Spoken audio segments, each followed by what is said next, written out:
The people of South Korea found the April parliamentary election was a major fraud. The silence of the mainstream media and the authorities have forced the voters to investigate the election on their own. They have found and presented many pieces of evidence, demanding the recount of the vote, but no action was taken by the authorities. It resulted in hundreds and thousands of people overflowing the streets of Seoul on August 15, demanding President Moon's resignation and impeachment. The South Korean mainstream media never reported the event. No photographs, no videos were shown on any of their news channels. They are controlled by Moon administration. They must follow orders and please the supreme power for their survival. The people of South Korea claim that Moon and his leading party uses the fear of coronavirus to control the people of the country. They also believe President Moon specifically targets religious communities to manipulate the number and the source of confirmed cases. The manipulation is designed to weaken the rally. The intention is to redirect the people's attention from the election fraud to the fear of the virus, and frame the voicing citizens as the evil perpetrators.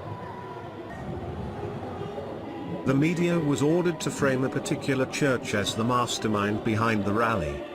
The media then announces to the whole nation that this specific church is responsible for the second breakout in the country's capital region. However, the media broadcasts nothing about Moon administration, allowing people from Wuhan of China to enter South Korea without any type of quarantine whatsoever. The following video is a legal representative speaking at the press conference in defense of the church and its members. 첫째, 문재인 대통령은 어제 코로나 확진자가 나온 교회의 신도들이 대거 광화문 집회에 나왔다며 국가 방역 시스템에 대한 명백한 도전이고 국민의 생명을 위협하는 용서할 수 없는 행위라고 했습니다. 사랑제일교회 소속 신도들이 대거 광화문 집회에 나왔다는 증거가 무엇인지 대통령께도 묻겠습니다. 그리고 문재인 대통령께서 8.15 때 광화문에서 경복궁까지 가득 찬 국민들을 한번 보시기나 했다면 불과 3년 전에 광화문 촛불 집회를 주도적으로 나가셨던 분이므로 모를 수가 없는데 이번 8.15에 가득 찼던 그 국민들의 숫자와 비교해서 어느 정도 되는 숫자면 대거 집회에 나왔다고 말할 수 있는지 그 기준을 알려주시기 바랍니다. 정권의 눈치를 봐야 하는 언론들은 하나같이 보수단체 집회라고 왜곡 보도하는데 보수단체들 소속 회원 다 합쳐도 그와 같은 놀라운 광경은 만들지 못합니다. 촛불 집회 때 나온 국민들은 모두 진보단체 회원들이었습니까? 혹 그 수십만, 수백만 국민들의 각자 몸속에 우한 바이러스 균이 일정량 있는 상태인지도 모르고 광화문 집회에 나간 국민들이 있다 손 치더라도 이것이 국가 방역 시스템에 대한 명백한 도전이며 국민 생명을 위협하는 용서할 수 없는 행위입니까? 그렇다면 우한 바이러스가 초기에 중국에서 무서운 확진세를 보일 때 질병본부와 의료계 전문가들이 바이러스의 근원지인 중국인 입국 조기 차단이 첫 번째 방역 원칙이라고 임모아 외쳤으나 문재인 대통령은 실행하지 않았습니다. 어떻게 평가할 수 있습니까? 문 대통령은 대구에서 코로나 확산이 터지기 시작한 날 청와대에서 음식을 시식하며 파한대소를 하는 모습이 언론에 공개되기도 했습니다.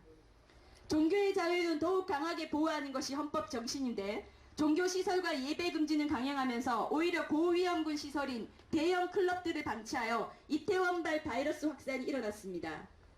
또 지난 총선 직전에 발생한 대형 공연장 내 확진 사건은 관람객 8,600명의 전수 검사도 실시하지 않고 지나갔습니다. 지금의 코로나 위기가 오기 얼마 전 시청 앞 광장에서 국민 반대에도 불구하고 박원순 전 시장이 5일장을 치렀습니다. 9월에는 무려 12일간의 동성애 대규모 축제도 허용하였습니다. 또 어제와 오늘 휴가 기간 3일이 총 비상이라고 하는데 그 휴가는 누가 만들어 주었습니까? 8월 15일을 끼고 3일 연속 전국 여기저기 사람들 많은 곳으로 휴가를 떠나라고 임시 공휴일을 지정한 사람은 누구입니까? 어제 양평에서 식당 마트 내 무더기 확진이 발생했습니다. 밀폐된 공간이 옥외보다 훨씬 더 위험하다는 것은 이제 일반 국민들도 다 아는 사실인데 외식 많이 하라고 쿠폰을 지급하고 포인트를 주고 있습니다. 광화문 집회를 허용한 법원의 결정을 보면 정부가 그동안 오히려 고위험군인 시설 내 방역 조치나 확진자들에 대한 조치는 수위를 조절하는 반면 헌법상 중요한 기본권인 집회의 자유를 전면 금지하는 것은 과잉 금지여서 원천 무효이고 순수한 5개 감염 사례는 거의 발견되지 않았다는 것이 판결문에도 명시되어 있습니다. 이렇게 법으로 허용된 집회에 결과적으로 너무 많은 국민들이 쏟아져 나와 광화문을 가득 메웠다고 해서 집회 신고자들이 죄인이고 집회에 나온 국민들이 죄인이고 집회 무대에 선 연사들이 수사 대상입니까? 초기 국가 방역 시스템을 흔들고 고무줄 같은 잣대로 국민 공포와 직결되는 우한 바이러스 확진자 수를 가지고 마음대로 이랬다 저랬다 하며 국민을 불안과 공포와 분노로 몰아넣는 것은 정작 이 정부가 아닌지 묻지 않을 수 없습니다.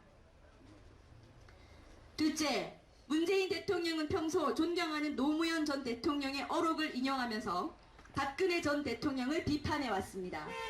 박근혜 전 대통령이 국민들의 쓴소리를 수용할 줄 모른다면서 인용한 노무현 전 대통령의 어록은 이것입니다. 대통령을 욕하는 것은 민주사회에서 주권을 가진 시민의 당연한 권리입니다. 대통령을 욕함으로써 주권자가 스트레스를 해소할 수 있다면 저는 기쁜 마음으로 들을 수 있습니다. 또 연설 중 날계란을 맞은 노무현 전 대통령이 정치하는 사람들이 계란을 한 번씩 맞아야 국민들이 화가 풀린다고 한 말도 문재인 대통령은 종종 인용해 왔습니다.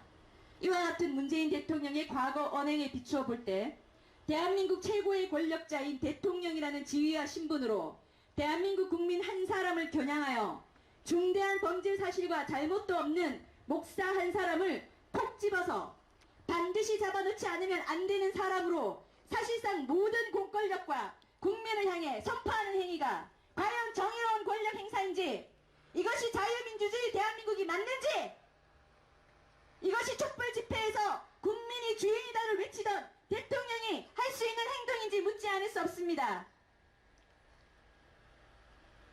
기자회견문은 여기서 마치겠습니다. 내렸어? 안 내렸어. 안 껐어.